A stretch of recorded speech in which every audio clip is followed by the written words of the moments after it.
Hello everyone, welcome to SST College of Arts and Commerce. This is SST Edupedia and I am Assistant Professor Manju Juriani. So today we are going to study the subject Human Resource Management, that is HRM. We have already started the Unit 5, that is compensation. So we will continue that. The class is TYBCBA and the semester is 6. So let's get started. Earlier we have already started with the compensation and the wages and salaries administration. So today we will study the methods or systems of wage payment.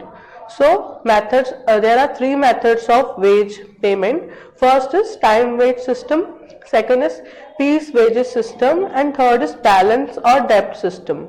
So we will see one by one. First, time wage system. Under this system, the wages is calculated on the basis of time. So in this age-old method, wages are paid on the basis of time spent on the job, irrespective of the amount of work done. So in this method, we will calculate the wages of an employee on the basis of the time spent on the job. We will not consider the number of units produced. We will consider only the time he has spent on the job. So this system is characterized by the employee selling his services for a time span to the employer. So for example, if an employee has worked for 7 hours in a day, so he will pay for the 7 hours. For example, the hourly rate is ₹100 per hour. So he will get 700 for 7 hours. So the formula to calculate this is E is equals to R into N, where E stands for total earning and R stands for rate per hour or day, and N stands for number of hours or days spent at work. So like I said, if we have to calculate the total earning of an employee, for example, the rate per hour is 100 and the number of hours is 7 hours. So the earning will be 700. So like this, the employee is paid on the basis of the time spent on the job. Second method is piece wage system. So in this system, we consider the productivity, the number of units the employee has produced in a day. So in this system, workers are paid according to the amount of work done or the number of units produced. So we consider the number of units he has produced in a day and we multiply it by the rate per unit. So 1 unit of output is considered as 1 piece and a specific rate of wage is paid per piece. So the formula is same, E is equals to R into N, but here E is total earning but R is rate per piece. Earlier the R was rate per hour, but here rate is per piece, and N stands for number of pieces produced.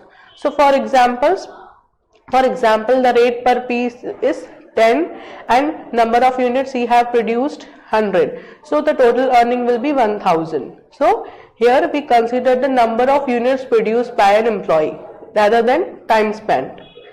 Then third method is balance or debt system. In this method, we use a combination of both methods which we studied now, time method and piece method. So this method is a combination of time and piece wage system. Under this system, the workers is guaranteed a time rate, but an alternative piece rate is also maintained. So here we use combination of both methods. So these are the three methods of wage payment system. Now moving forward, essentials of a sound wage and salary administration system. So what are the things which makes our wage system effective? So we have to follow these things before planning for any wage system. So first is definite plan.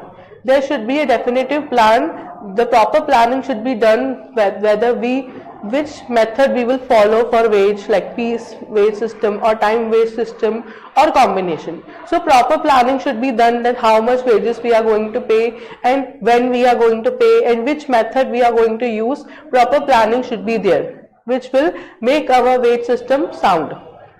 Second is competitiveness. So we have to also consider the competitiveness in the market.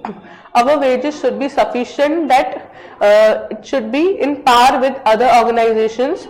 Like in the market, the current going rate we have to consider, and accordingly we have to provide sufficient wages and salaries to our employees.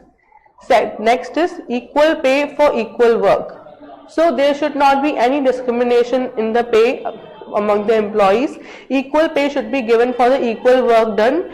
there should not be any discrimination between caste, gender or anything. So we have to consider the productivity and performance of the employee, and accordingly we have to pay them.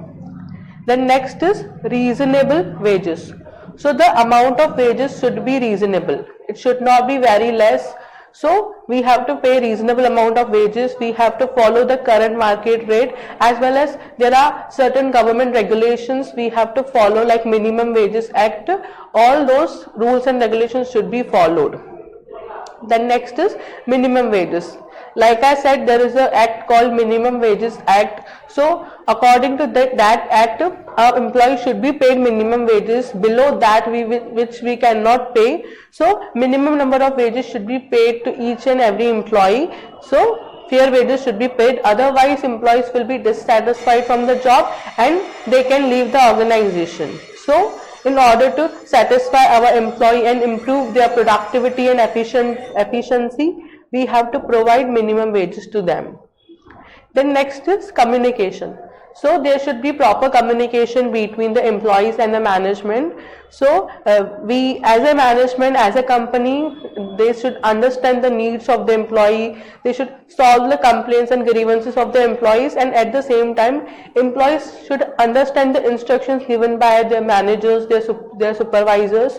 So proper communication should be there between both the parties, otherwise there will be miscommunication. So we can make proper wage system with the help of communication. Then next, link with productivity. So wages system should be linked with productivity.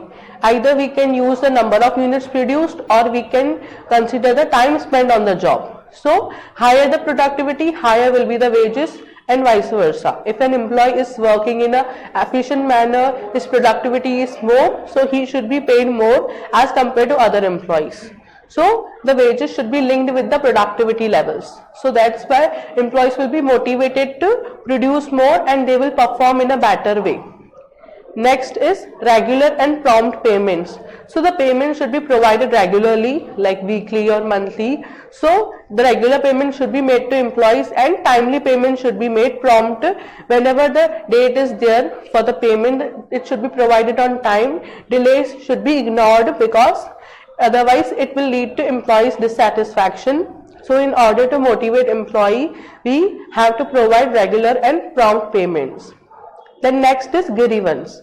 Grievance stands for problems or complaints faced by employees.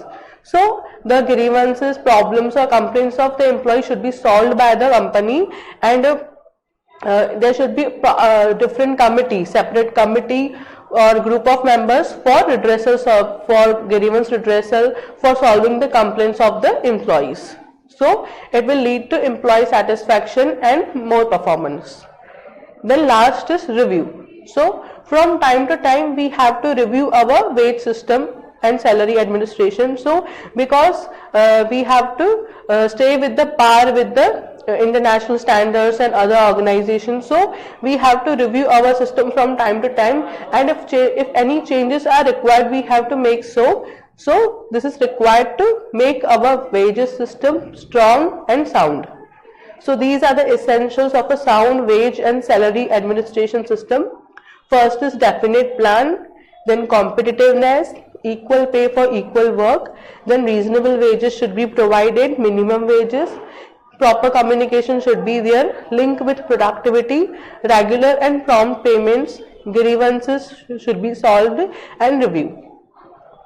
So today we have completed the methods of wage payment and essentials of a sound wage and salary administration system. Thank you.